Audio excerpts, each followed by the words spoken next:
Bayangkan Anda berdiri di tengah lobi bank termegah, menyaksikan pria lusuh, berpenampilan kumal, dihina dan diusir hanya karena mengaku ingin membuka rekening. Dia, yang dipanggil Joko, hanya tersenyum tipis. Tapi di balik kotoran wajahnya, ia adalah Albert Sanjaya, putra tunggal pemilik bank. Parahnya, orang yang paling keras merendahkannya adalah Livia, tunangannya, wanita yang ia cintai mati-matian. Kalau cuma punya recehan, mending tidak usah membuang waktu kami, kata Livia, dan saat itulah neraka etika Albert dimulai. Apa yang akan Anda lakukan jika cinta Anda ternyata hanyalah transaksi murah yang hanya menghargai aset, bukan jiwa? Malam itu, Albert melepaskan topeng kumalnya, menyiapkan jas midnight blue-nya, dan berencana menghancurkan sistem yang mencetak orang-orang sombong seperti Livia. Saksikan bagaimana satu penyamaran gembel berujung pada kehancuran sebuah hubungan dan pembersihan moral sebuah institusi keuangan. Lobi Bank Pilar Keuangan Nusantara adalah monumen bagi arogansi yang terukur. Marmer dingin, aroma kopi mahal, dan AC yang menyaring udara seolah-olah menyaring orang. Di tengah gemerlap itu, sebuah anomali bergerak masuk. Pria itu, yang menyebut dirinya Joko, adalah sebuah paradoks visual. Rambutnya gimbal dan lusuh. Wajahnya ditutupi oleh janggut tipis yang keruh, dan ia mengenakan sepatu sandal jepit yang telah robek di bagian depan. Penampilannya adalah palu godam yang memecah keheningan yang mahal. Joko adalah topeng yang dipakai oleh Albert Sanjaya, putra tunggal dan pewaris dinasti Sanjaya. Sejak remaja, Albert telah dibesarkan dalam bayang-bayang kekayaan, namun disiksa oleh pertanyaan yang sama. Apakah orang mencintainya, atau mencintai nama yang ia sandang? Tujuannya hari itu bukan sekadar menguji Livia, tunangannya, yang bekerja sebagai customer service yang selalu tersenyum. Tujuannya jauh lebih gelap dan berlapis. Albert sedang menjalankan uji coba etika rahasia atas nama ayahnya, sebuah perjanjian pahit yang mengharuskannya membuktikan bahwa cabang bank itu telah kehilangan nilai kemanusiaan sebelum Albert mau menerima warisan dan kursi dewan direksi. Uang yang ia bawa, tersembunyi di saku dalam jaket usangnya, bukanlah uang pribadi, melainkan sejumlah besar dana amal yang ia curigai telah digelapkan oleh manajer cabang untuk memperindah laporan keuangan. Penyamarannya memiliki risiko ganda, kehancuran hati dan kehancuran reputasi bank jika ia gagal. Mau kemana kamu? Ini bank, bukan tempat meminta-minta. Hardik Satpam Agung, tubuhnya yang tegap menghalangi jalur marmer. Joko tersenyum lembut, senyum yang disembunyikan oleh kotoran di wajahnya. Saya mau buka rekening, Pak. Tabungan biasa. Kalimat itu meledak di lobi seperti bisikan skandal. Tawa yang tertahan dan suara bisik-bisik menyebar seperti wabah. Seorang nasabah yang mengenakan jam tangan mahal bahkan sempat mengejek. Buka rekening? Yakin bukan salah tempat. Bung, minimal setoran awal di sini setara biaya hidup kamu setahun. Tahu? Albert, sebagai Joko, merasakan kesedihan yang tulus. Ia melihat bagaimana kekayaan telah membuat orang-orang ini menjadi pelayan status, bukan pelayan manusia. Setelah keributan kecil, Agung mengizinkan Joko melangkah maju, tetapi tatapannya tetap penuh jijik. Langkah Joko membawanya ke meja di mana Livia Anindita, wanita yang mengaku mencintainya, duduk. Livia tampak sempurna, elegan, profesional, dan dingin. Senyumnya yang biasa langsung memudar menjadi kerutan jijik saat pria lusuh itu berdiri di depannya. Ada yang bisa saya bantu? Tanyanya dengan nada sama sekali tidak membantu, kaku dan terpaksa. Saya mau buka rekening, ulang Joko, menjaga suaranya tetap rendah dan sopan. Livia mengamati Joko dari ujung kaki hingga ujung kepala. Kerutan di dahinya semakin dalam. Di mata Livia, Joko adalah ancaman bagi citra profesionalnya, sebuah noda yang tidak pantas berada di hadapan meja customer service berharga. Livia, sang karakter kunci, bukan lahir dari kemewahan. Dia berasal dari keluarga sederhana yang harus berjuang keras di masa lalu, dan ketakutan akan kemiskinan telah membentuknya menjadi seorang yang cepat menilai, menganggap kekayaan sebagai satu-satunya tiket menuju martabat. Kamu yakin punya uang? Coba tunjukkan dulu. Maaf, setoran minimal di sini adalah 1 juta rupiah. Livia melanjutkan, suaranya merendahkan. Beberapa rekan kerja Livia mulai cekikikan, menikmati tontonan penghinaan yang disajikan Livia. Kalau cuma punya recehan, mending tidak usah membuang waktu kami, Pak. Antrean di belakangmu itu orang-orang sibuk. Albert merasakan hati Joko, hati yang ia bangun untuk penyamaran, hancur. Livia tidak hanya gagal dalam ujian cinta. Ia gagal dalam ujian kemanusiaan paling dasar. Keputusannya kini bulat, ujian ini tidak hanya akan berakhir dengan perpisahan, tetapi dengan pembersihan etika di bank ini. Saya hanya ingin bertanya-tanya dulu, jawab Joko, berusaha menahan guncangan di hatinya. Kalau tidak serius, silakan keluar. Jangan ganggu antrean. Ini bank, bukan tempat menumpang ngobrol, ujar Livia, menunjuk pintu keluar dengan telunjuknya yang ramping. Kata-kata itu adalah pukulan final. Albert, si pewaris, menyerap hinaan itu, menggunakannya sebagai bahan bakar untuk rencana besarnya yang akan segera ia luncurkan. Saat Joko berbalik dan berjalan perlahan meninggalkan lobi, ia membawa serta bukan sekadar kekecewaan, tapi sebuah tekad kontroversial. Ia akan menghancurkan sistem yang mencetak orang-orang seperti Livia. Di bawah pohon rindang di taman kecil dekat area parkir, Joko duduk sendirian, membiarkan debu lobi ban mengering di celana kargo kotornya. Di benaknya, Albert memutar ulang dialog dengan Livia. Ia mencari celah, satu alasan untuk memaafkan, satu pembenaran untuk sikap dingin tunangannya. Ia berharap Livia hanya stres, lelah, atau tidak mengenali dirinya karena riasan yang berlebihan. Namun, Albert adalah seorang ahli strategi, dan data yang ia kumpulkan, kebekuan tatapan, nada merendahkan, tawa sinis Livia, semuanya mengarah pada kesimpulan yang tidak bisa dinegosiasikan. Livia mencintai citra Albert, bukan jiwa Albert. Saat ia menarik napas dalam-dalam, pikirannya beralih pada misi yang lebih besar, misi yang menjadi rahasia berlapisnya. Jauh sebelum skenario gembel ini, Albert telah mencurigai adanya penyalahgunaan dana yayasan yang dikelola ibunya, yang dananya ditampung sementara di rekening operasional cabang ini. Manajer cabang, yang dikenal loyal pada Albert senior, tampak terlalu dekat dengan Livia dan rekan-rekannya. Albert yakin, dengan penyamaran ini, ia tidak hanya menguji Livia, tetapi juga menanam perangkat pendengar tersembunyi, yang disamarkan sebagai lencana lusuh di jaketnya, untuk merekam percakapan internal yang mungkin mengungkap suplot penggelapan dana ini. Tiba-tiba, suara tawa yang keras dan melengking menyeruak dari pintu lobi. Livia keluar bersama dua rekan kerjanya, mereka berjalan ke area taman, tidak menyadari Joko masih ada di sana, tersembunyi di balik semak kembang sepatu. Gila, itu orang dari mana sih? Berani-beraninya masuk bank dengan penampilan kayak begitu, ucap seorang pegawai pria. Aku tahu. Yang paling parah dia datang ke mejaku. Aku sampai merasa harus menyemprotkan parfum ke seluruh ruangan setelah dia pergi, sahut Livia, tawanya terdengar tajam dan menusuk. Mengaku mau buka rekening. Mana mungkin? Recehnya saja tidak cukup untuk beli sabun. Kata-kata Livia bukan sekadar tawa, itu adalah cambuk yang menghantam Albert dengan kenyataan. Kecewa berubah menjadi kemarahan yang tenang dan dingin. Bagi Albert, penderitaan yang ia alami tidak ada apa-apanya dibandingkan dengan kerugian moral bank yang ia wakili. Kelemahan Livia, ketakutannya pada kemiskinan yang ia coba sembunyikan dengan sikap sombong, telah membuatnya menjadi monster yang menghakimi. Ini adalah kontroversi intinya. Livia, sang wanita yang terdorong oleh ambisi untuk lepas dari kemiskinan, justru menghina mereka yang paling ia takuti. Albert berdiri tegak. Penyamaran itu telah memberikan semua jawaban yang ia butuhkan. Sambil berjalan menjauh, ia memikirkan konflik utama cerita ini. Bagaimana membuktikan bahwa bank yang dibangun di atas prinsip, melayani semua, telah menjadi istana yang hanya melayani kaum elit, dan bagaimana ia, sang pewaris, akan menghancurkan istana itu dari dalam? Sore menjelang malam, Albert kembali ke mobilnya yang terparkir jauh.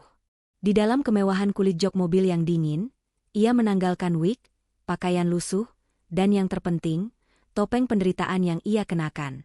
Joko menghilang. Albert Sanjaya muncul. Dengan jas midnight blue yang rapi, ia menatap gedung bank itu. Kita lihat, Livia, bisiknya pelan, matanya menyala dengan strategi. Kita lihat siapa yang sebenarnya layak berdiri di balik meja itu. Dan kita lihat bagaimana cinta yang kamu sembah ternyata hanyalah transaksi yang murah. Albert menyadari, rencana besok pagi bukan lagi tentang menguji, melainkan tentang mengeksekusi hukuman yang adil, sebuah klimaks yang akan memuaskan harga dirinya yang terluka dan menegakkan kebenaran etika. Pagi berikutnya, Bank Pilar Keuangan Nusantara terasa tegang, penuh dengan aroma pembersih lantai yang berlebihan dan parfum mahal. Seluruh staf disibukkan oleh desas-desus rapat besar. Kabar burung telah menyebar. Pewaris tunggal, Albert Sanjaya, yang selama ini menghindari urusan korporat, akan hadir langsung untuk mengumumkan restrukturisasi besar. Semua orang, dari manajer hingga petugas kebersihan, sibuk menyusun senyum terbaik mereka, berharap mendapat perhatian dari anak emas yang misterius itu. Livia berada di pusat hiruk-pikuk. Dia berdandan lebih rapi dari biasanya, mengenakan setelan paling mahal dan kalung perhiasan yang ia beli dengan cicilan kartu kredit. Ia berharap, di antara kerumunan karyawan, ia dapat menarik perhatian Albert, pewaris tampan yang ia yakini akan menyelamatkannya dari kehidupan biasa. Aku dengar anaknya masih muda, lajang, dan karismatik, bisik Livia pada seorang rekan kerjanya, matanya memancarkan ambisi yang tak tersamarkan. Ironisnya, ia tengah menanti kedatangan pria yang 2 hari lalu ia hina dan usir karena dianggap tak pantas. Di ruang tunggu utama, ketegangan memuncak. Sebuah mobil hitam mengkilap, yang disebut-sebut sebagai kendaraan operasional direktur utama, berhenti mulus di depan lobi. Pintu mobil terbuka, dan seorang pria muda melangkah keluar. Pria itu mengenakan jas 3 potong berwarna midnight blue, langkahnya tegap dan penuh otoritas. Wajahnya bersih, rambutnya tersisir rapi, dan aura karismatiknya memenuhi udara dingin ban. Semua mata tertuju padanya. Itu dia, Albert Sanjaya, teriak manajer cabang, tergagap. Livia berdiri terpaku, darahnya seakan ditarik paksa dari wajahnya. Jantungnya berdebar kencang, menolak untuk menerima apa yang dilihat matanya. Ia mengenali fitur wajah yang bersih itu, meskipun tanpa kerutan kotoran dan rambut gimbal. Itu adalah mata yang sama, bibir yang sama, dan lekuk wajah yang sama. Tidak mungkin itu Joko, bisiknya, suaranya gemetar. Semua menjadi jelas ketika pria itu melangkah ke tengah lobi, tersenyum tenang. Senyum yang kini terasa seperti pembekuan bagi semua orang di sana. "Selamat pagi semuanya," sapanya dengan suara bariton yang tegas, namun lembut. "Saya Albert Sanjaya, pewaris utama dari pilar keuangan Nusantara." Lobi berubah menjadi kuburan hening. Satpam Agung menunduk, wajahnya merah padam. Pegawai yang menertawakan, si gembel, kini gemetar ketakutan. Livia hanya bisa menahan napas, menyadari bahwa topeng yang ia sembah telah memakan dirinya sendiri. Orang yang ia harapkan sebagai penyelamat finansial ternyata adalah korban penghinaan terbesarnya. Albert memandang sekeliling, matanya tanpa amarah, hanya kekecewaan yang mendalam, yang jauh lebih menyakitkan daripada kemarahan eksplosif. Ia mengeluarkan tablet dari saku jasnya. Tindakan selanjutnya adalah klimaks dari penyamarannya, sebuah pengungkapan yang akan membongkar kedok dan menghancurkan harga diri mereka. "Terima kasih atas pelayanan Anda kemarin," ujar Albert, senyum tipisnya terasa seperti irisan pisau. "Sekarang saya tahu siapa saja yang layak bekerja di institusi ini, dan siapa yang hanya menilai manusia dari kain yang mereka kenakan." Layar tablet menyala. Di hadapan semua orang, Albert menayangkan rekaman CCTV hari sebelumnya. Rekaman CCTV itu diputar tanpa suara, namun setiap adegan terasa lebih keras daripada ledakan. Semua menyaksikan kembali, Joko, si pria lusuh, masuk.